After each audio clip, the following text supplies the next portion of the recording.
welcome very much, and I want you to make sure that you know my wife is with me today, Carol. Our granddaughter Linda is also with us. But,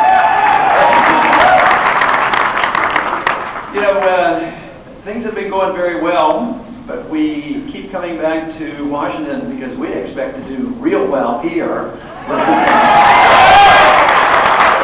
The other day they had, it's a little more complicated in Wyoming how they pick the delegates, and we weren't expecting a whole lot, but we ended up getting 6 delegates out of Wyoming just the other day. So often it comes up about, the differences. They'll say, why you attack him or why you say this about that, and I usually end up saying, well, I'm really campaigning against all three, one not different than the other. They all represent the status quo. We have something different. But the one thing is about the other three, and really the establishment, they really represent the past as far as I'm concerned. I think our campaign represents the future.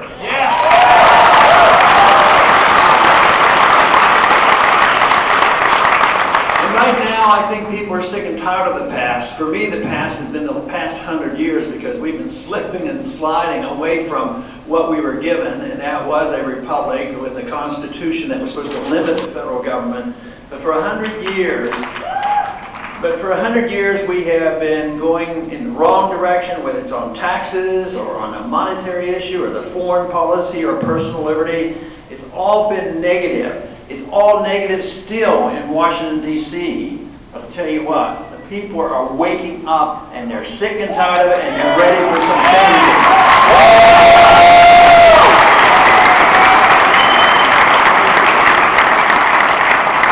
There certainly was a significant change in 1913 when they decided to give the American people the income tax. The founders didn't give us the income tax, and it was fought against for a long time, but they said, well, it'll just be a little bit, low percentage, and just for a few people, it won't be a big deal.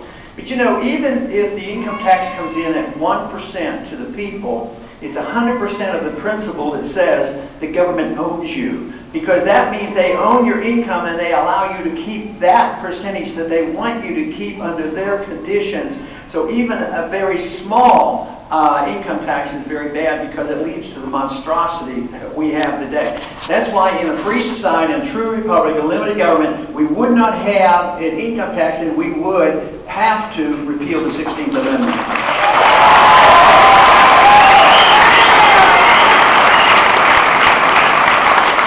Certainly in that same period of time, we had the introduction of that little group of people in Washington that designs our monetary policy. The Federal Reserve System came in 1913. And, I took a couple of days off for campaigning. I went back to D.C. I went to visit with my friend Ben Bernanke. And I tried to explain to him that the Federal Reserve hasn't been doing a very good job. They've been in business for 99 years, and they've lost 98% of the value of the currency in the dollar that they got in 1913. So I'm bound to determine that next year on the 100th anniversary, we should celebrate by repealing the Federal Reserve Act.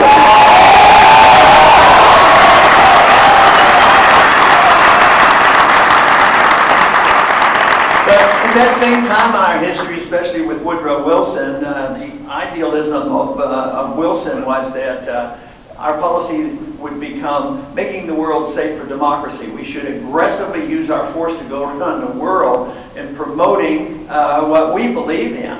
Now, defending our country is one thing, but aggressively trying to spread what they call American exceptionalism makes no sense. The American people and our country has had a lot of exceptional ideas, and we've had good prosperity, and we are very exceptional in many ways.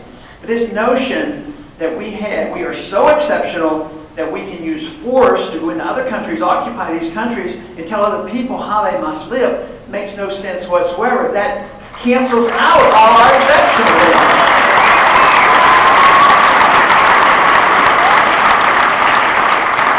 Truly exceptional nation or exceptional town or exceptional person sets a good standard, then other people would look to us. They would look to our country, and if we are free and prosperous, have sound money, peaceful foreign policy, maybe other countries will say, you know, America is exceptional. Then they would want to emulate us and not think that we have to do that by force. And I think that's what has happened, especially in these last 10 or 15 years. It's been a bad trend. This whole notion came up with the last administration and pursued by this administration of preemptive war. You know, if they would say what that really is, you know, we live in a time where they use language in a negative fashion. But preemptive war is aggression, is what it is. And we don't have a right to invade another country that has not attacked us, no matter what kind of government they have.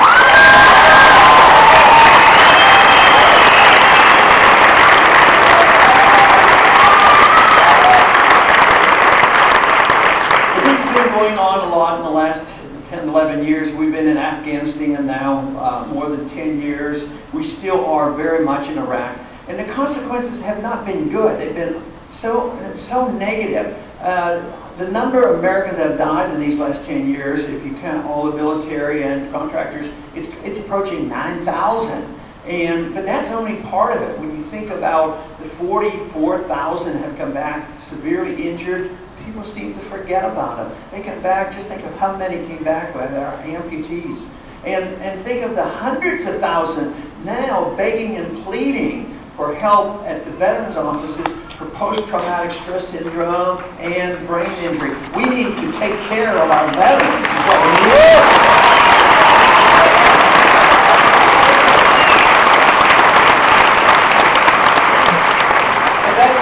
That cost is endless. It's going to continue, and the additional cost, of course, is the financial cost.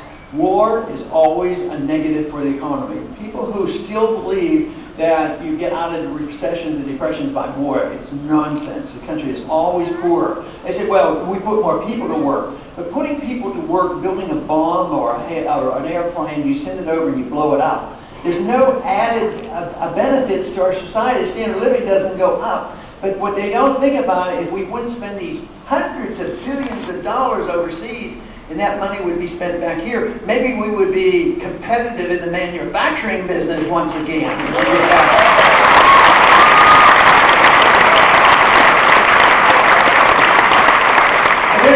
There's been tremendous blowback from our foreign policy, not only from the 9/11, and I don't know if you saw it just yesterday, the day before, a report came out. The two individuals that were on the 9/11 Commission, Bob Kerrey and Bob Graham, are now saying, well, you know, they're reporting now that Saudi Arabia might have been involved in 9/11.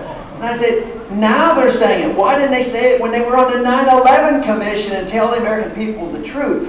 But you know, I always wondered, the truth is, we don't know the truth about 9/11, exactly what happened. And I've never felt confident government commissions and investigations do all that much other than cover up the people who made the mistakes. But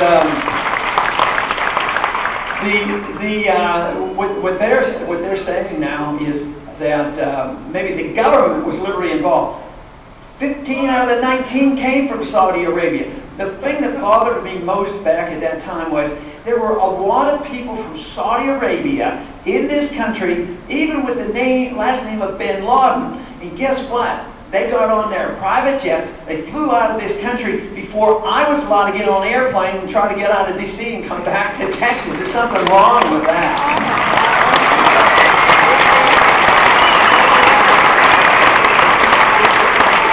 But, you know, one thing that is said, a lot of mistakes have been made, and I refer a lot of times to what McNamara said before he died. He wrote a book and halfway apologizing about the war he pursued in Vietnam and how disastrous that was. And a reporter asked him, well, do you think you ought to apologize? He says, what's good's an apology?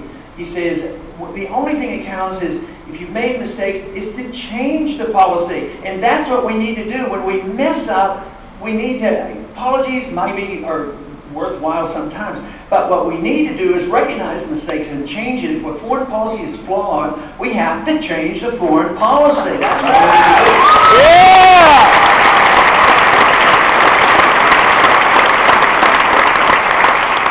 have literally driven so many in the Middle East into the arms of the Iranians. Here we are about ready to go to war against the Iranians, and we're driving them into the arms of the Iranians. The Iraqis are closer. They're all Shiites now. The Shiites are in charge of Iraq. And, you know, Saddam Hussein, as bad as he was, at least he didn't get along with the Ayatollah, and there was a balance of power there. So in Pakistan now, we've been, you know, we have this schizophrenic attitude with Pakistan. We give them billions of dollars at the same time we send drone missiles over there and killing innocent people, and they get a little upset with us. But guess what? We're telling them what to do, and they have to do this, and they're getting tired of it.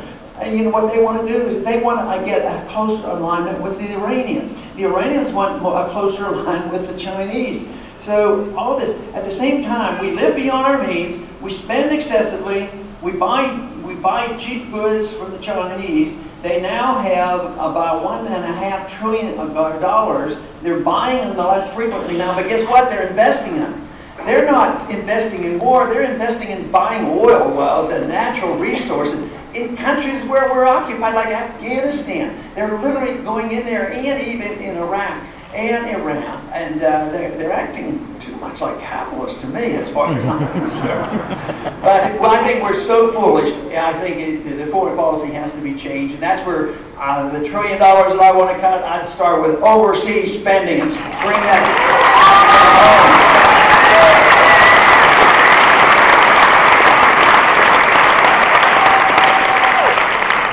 All the troops should be brought home. They should be brought home from Germany and Japan and the whole world.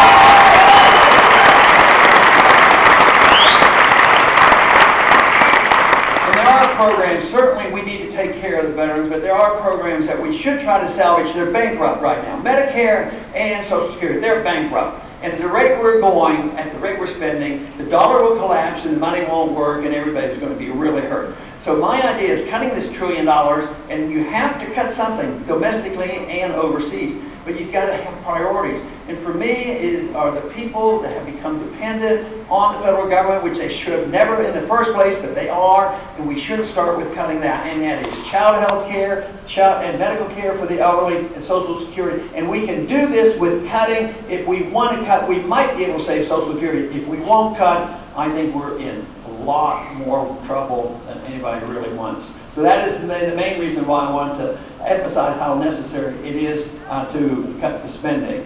One of the other things about what we're facing today is the undermining of our personal liberties. Whether it's the war overseas, when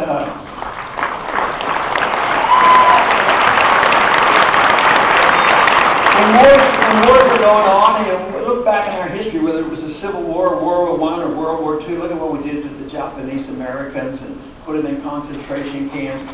And most of the time we back off from that. But now we're in a war that's been declared. It's preemptive war, and it's worldwide. It's against a force called terrorism. Terrorism, people who commit crimes.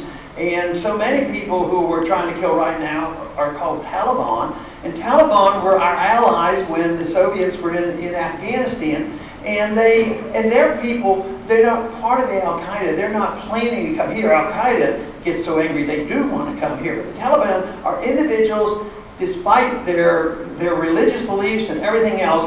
To me, that's not our business. But the Taliban really motivates people by saying, let's throw all the foreigners out, whether they're the Russians or the Americans, and we ought to try to understand it from their viewpoint as well.